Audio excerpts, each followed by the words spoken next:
Hello guys, my name is Nisha Saini and welcome to UGC NET literary sphere. So guys, आज का जो हमारा topic है वो है गुरज़ादा अप्पाराव। जो गुरज़ादा अप्पाराव है वो एक तेलुगु राइटर हैं और ये इंग्लिश लिटरेचर के पॉइंट ऑफ व्यू से इम्पॉर्टेंट है बिकॉज आजकल एक जो नया टॉपिक इंक्लूड किया गया है, इंडियन राइटर्स इन ट्रांसलेशन। ये जो हमारे राइटर हैं आज के, ये उस टॉपिक में हमारे कंसीडर किए जाते हैं। और यहाँ पे मैं आपको बता दूं कि जो हिमाचल प्रदेश का एचपी का जो असिस्टेंट प्रोफेसर के लिए अभी थोड़े टाइम पहले ही एग्ज़ाम हुआ था, उसमें भी गुरज़ादा अप्पाराव जी के ऊपर एक क्वेश्चन पूछा गया था। वो क्वेश्चन क्या है वो मैं वीडियो के एंड में आप लोगों को ज़रूर बताऊँगी। तो आज की जो वीडियो है वो हम शुरू करते हैं। वीडियो शुरू करने से पहले एक चीज़ और बता दूँ कि जो गुरज़ादा अप्पाराव जी हैं वो एक बहुत ही इम्पोर्टेंट सोशल रिफॉर्मर भी थे अपने टाइम के, तेलुगु लिटरेचर के, तेलुगु के। और आज की जो वीडियो है वो शुरू करते हैं। जो गुरज़ादा अप्पाराव जी हैं, इनका जो पूरा नाम है वह है गुरज़ादा वेंकट अप्पाराव। ये इनका फुल नेम है।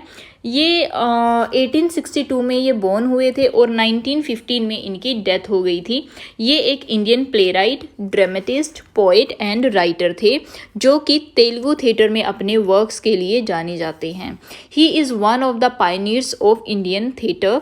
इनको काफ़ी सारे टाइटल्स मिले थे, तो जैसे कि उनमें से कौन कौन से हो गए, कवि शेखर हो गया, कवि शेखर का टाइटल मिला था। और उसके अलावा उनको अभ्युदय कविता पितामहूदु के टाइटल से भी सम्मानित किया गया था, नवाजा गया था।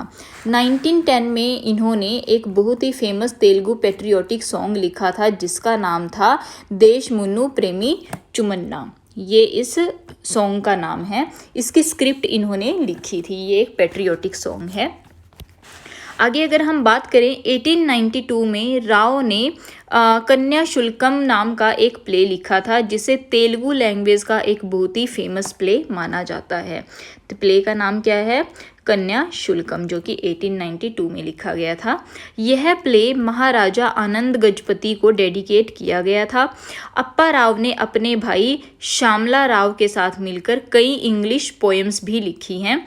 उनका एक एपिक भी है जिसका नाम है सारंगधारा। सारंगधारा नाम का इनका क्या है, एक एपिक भी है। इस एपिक को इन्होंने इंडियन लेजर आर्ट्स में पब्लिश कराया था और इस एपिक को लोगों द्वारा खूब पसंद किया गया उस टाइम पे। इसके बाद 1911 में इन्होंने मद्रास यूनिवर्सिटी द्वारा बोर्ड ऑफ स्टडीज़ में जॉब करनी शुरू कर दी थी। मद्रास यूनिवर्सिटी ने इन्होंने बोर्ड ऑफ स्टडीज़ में अपॉइंट किया था। सेम ईयर इन्होंने अपने फ्रेंड्स के साथ मिलकर जो स्पोकन डायलेक्ट्स हैं, स्पोकन डायलेक्ट्स को प्रमोट करने के लिए आंध्रा साहित्य परिषद को शुरू किया था। अप्पाराव 1913 में रिटायर हो गए थे और मद्रास यूनिवर्सिटी ने इन्हें एमेरिटस फेलो के टाइटल से भी सम्मानित किया था। किस टाइटल से सम्मानित किया था? एमेरिटस फेलो के टाइटल से सम्मानित किया था। और उसके बाद 1915 में इनकी डेथ हो गई थी। तो ये जो है ये इनकी लाइफ से रिलेटेड कुछ फैक्ट्स से। अब हम बात करेंगे इनका जो सबसे ज़्यादा फेमस प्ले है जिसका नाम क्या है? कन्या शुल्कम, जो मैंने ऊपर आपको बताया था। कन्या शुल्कम इनका बहुत ही ज़्यादा इम्पोर्टेंट प्ले है। जो कन्या शुल्कम है वह 19th सेंचुरी के समय इंडिया के आंध्रा रीजन के ट्रेडिशनल ब्राह्मण फैमिली में विडोज़ की दयनीय स्थिति को दिखाता है। यह एक बहुत ही थॉट प्रोवोकिंग ड्रामा है जिससे उस टाइम के प्रेवलेंट सोशल इश्यूज़ को दिखाया गया है। जो अप्पाराव हैं, अप्पाराव इंडियन सोसाइटी के double standards, hypocrisy and social inequality से बहुत ज़्यादा परेशान थे। इस प्ले के थ्रू शायद तेलुगु लिटरेचर के इतिहास में पहली बार किसी प्रोस्टिट्यूट को इतनी पॉजिटिव इमेज दी गई है कि उसे कई लोगों के जीवन को बेहतर बनाते हुए दिखाया गया है। अगर हम बात करें इस प्ले के सेटिंग की, तो इस प्ले की जो सेटिंग है वह बंकुला दिब्बा नाम के एक विलेज है जहाँ पर इसकी सेटिंग रखी गई है। और श्री विजय श्री एंड टी विजय कुमार जी ने इस वर्क को इंग्लिश लैंग्वेज में ट्रांसलेट किया था। ट्रांसलेटर हैं बेसिकली इस वर्क के ये दोनों। उसके बाद ये जो प्ले है ये play hatred towards English education and window remarriage के ऑब्जेक्शन के खिलाफ लिखा गया है, क्योंकि जिस टाइम पे ये प्ले लिखा गया था उस टाइम पर इंग्लिश एजुकेशन को लेकर लोगों में बहुत हेट्रेड थी, और जो विडो रीमैरिज है वो भी उस टाइम पे पॉसिबल नहीं था। विडो रीमैरिज को लोग पसंद नहीं करते थे। तो इन सब चीज़ों के खिलाफ जो अप्पा राव जी हैं उन्होंने ये प्ले लिखा है। अगर हम बात करें इस प्ले के प्रोटैगनिस्ट की, सो जो गिरीशम है, गिरीशम इस प्ले का प्रोटैगनिस्ट है, जो कि पुटाकुलम्मा के घर पर रहता है। पुटाकुलम्मा जो है वो कौन है? वो एक विडो है और उनके ऊपर बहुत सारा कर्ज है। वह अपने कर्जदारों से बचने के लिए विकंटरायपुरम नाम का एक विलेज है वहाँ पर चली जाती हैं, और वहाँ पर जाकर वो वेंकटेशम के घर पर रहती हैं। वेंकटेशम के घर पर उसके फैमिली के साथ बेसिकली वो रहती हैं वहाँ पर। जो हमारे प्रोटैगनिस्ट हैं गिरीशम, वो इंग्लिश लैंग्वेज को टीच करने के साथ साथ स्मोकिंग की जो हैबिट है वो भी डिवेल्प कर लेते हैं। तो उसके बाद हम दूसरे जो हमारे कैरेक्टर्स हैं उनकी बात करते हैं।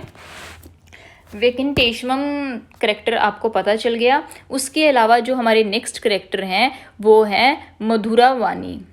जो ये हैं हमारी मधुरा वानी है, वो एक प्रोस्टिट्यूट हैं इस प्ले में, और ये जो प्रोस्टिट्यूट है इनका जो करेक्टर है वो बहुत ही वाइज करेक्टर है, बहुत ही मोरली। हालांकि ये एक प्रोस्टिट्यूट है बट स्टिल इनको बहुत ही मोरली बाउंड दिखाया गया है। काफ़ी सारे लोग इस प्ले में हैं जिनकी लाइफ में इन्होंने बहुत सारे चेंजेस ये लेकर आई थी, तो यहाँ पर इनको एक पॉजिटिव इमेज दिखाई गई है इनकी यहाँ पर। नेक्स्ट हमारे जो करेक्टर हैं वो हैं हमारे सौजन्या राव। जो सौजन्या राव हैं वो इस प्ले में एक लॉयर हैं। उसके बाद जो हमारे दूसरे करेक्टर हैं उनका नाम क्या है? अग्निहोत्र वंदनुल्लू। अग्निहोत्र वंदनुल्लू जो हैं वो हमारे वेंकटेश्वम के फादर हैं, और इनका एक और यहाँ पर एक और करेक्टर है जिसका नाम है शुभम्मा। जो शुभम्मा है वो अग्निहोत्री जी की छोटी बेटी का नाम है। तो जो अग्निहोत्री हैं वो अपनी बेटी शुभम्मा की शादी एक बहुत ही 60 साल के एक बूढ़े आदमी से करना चाहते हैं। इसमें क्या है कि जो यहाँ पर इस प्ले में जो अग्निहोत्री हैं, अग्निहोत्री बोल रही हूँ, अग्निहोत्र वधुनुल्लू जो हैं उनको एक इगोइस्टिक मेल शोविनिस्टिक ब्राह्मण और प्ले का एक मेन कैरेक्टर बताया गया है, जो कि बहुत ही बाबिकली अपनी जो बड़ी बेटी हैं, इनकी जो बड़ी बेटी हैं वो एक विडो हैं। सो बहुत ही बाबिकली ये क्या करते हैं, खाना खा रहे होते हैं, और बहुत ही बुरे तरीके से जब ये अपनी बेटी के फेस के ऊपर अपनी खाने की जो थाली है वो पटक देते हैं, और वो थाली उनके ऊपर अपनी बेटी के फेस पर फेंकने का इनका कारण क्या था? क्योंकि जो बेटी थी वो उनसे रिक्वेस्ट करती हैं कि वह शुभम्मा की शादी एक 60 साल के बूढ़े से कराने का उनका जो डिसीज़न है उस पर फिर से एक बार विचार कर लें। उनके ये कहने की वजह से ही जो ये अग्निहोत्र हैं वो क्या करते हैं, अपनी बेटी के ऊपर जिस प्लेट में वो खा रहे होते हैं वो प्लेट उनके ऊपर फेंक के मारते हैं। तो यहाँ से आपको पता चलेगा कि उस टाइम पे जो विडोज़ होती थी उनकी क्या सिचुएशन होती थी, उन्हें कोई रिस्पेक्ट वगैरह नहीं मिलती थी उस सोसाइटी में। सो जो पेरेंट्स अपनी जो नाबालिग बेटियां होती थी उन नाबालिग बेटियों की शादी पैसों के बदले बूढ़े पुरुषों से कराने की जो प्रैक्टिस है वह उस समय बहुत ही प्रेवलेंट थी। वो भी इस प्ले में यहाँ पर दिखाया गया है कि किस तरह जो पेरेंट्स हैं वो पैसे के बदले अपनी बच्चियों की शादी, अपने बेटियों की शादी बूढ़े जो बहुत ही बूढ़े 60 साल के इंसान हैं उनसे अपनी बेटी की शादी कर देते थे। और इस प्रैक्टिस का नाम ही क्या है? कन्या शुल्कम इस प्रैक्टिस का नाम है, और इस प्ले का भी सेम टाइटल रखा गया है। कन्या शुल्कम इस प्ले के टाइटल भी रखा गया है। जो बेसिकली कन्या शुल्कम है, कन्या शुल्कम का जो लिटरल मीनिंग क्या होता है? लड़की के बदले में पैसा। तो यहाँ यही है कि जो पेरेंट्स है वो पैसा लेते हैं उन बूढ़े आदमियों से और अपनी बेटियां उनको दे देते हैं, शादी उनसे करा देते हैं।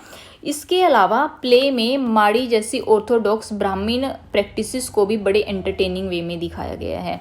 अब माड़ी बेसिकली क्या है? माड़ी एक ऐसी प्रथा होती है जिसमें कि ब्राह्मण किसी को खुद को, जो ब्राह्मण लोग होते हैं वो खुद को किसी इंसान को टच करने के लिए अलाउ नहीं करते, वो खुद को टच नहीं करने देते किसी को, सो दैट वो अपने आप को पवित्र रख सकें, अपने आप को क्लीन रख सकें। तो ये भी जो प्रैक्टिस है इसको भी इस प्ले में बड़े ही फ़नी वे में दिखाया गया है। इसके अलावा इस प्ले में एक और कैरेक्टर है जिसका नाम है मीनाक्षी। तो मीनाक्षी है वो भी एक विडो है।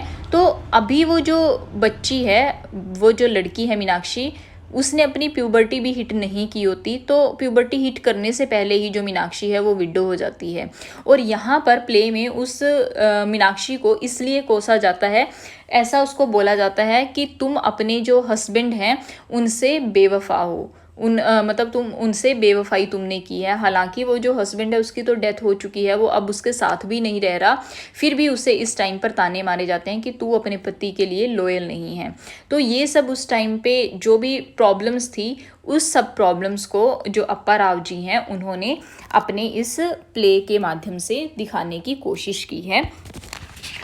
इसके अलावा मैं बात करूँगी, ये हो गया हमारा जो कन्या शुल्कम प्ले है उसके बारे में बात की है। अब मैं बात करूँगी कि HP का जो एग्ज़ाम हुआ था उसमें क्या क्वेश्चन पूछा गया था गुरजादा अप्पा राव जी के ऊपर। क्वेश्चन क्या था कि जो गुरजादा अप्पा राव हैं और 2-3 राइटर्स के और नाम दिए गए थे कि वो जो सब राइटर हैं are well known writers of dash literature, कि वो किस लिटरेचर के वेल नोन राइटर हैं।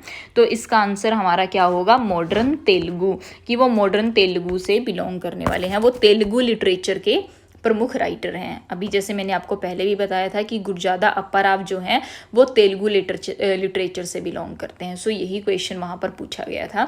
गाइज आज की वीडियो में इतना ही है।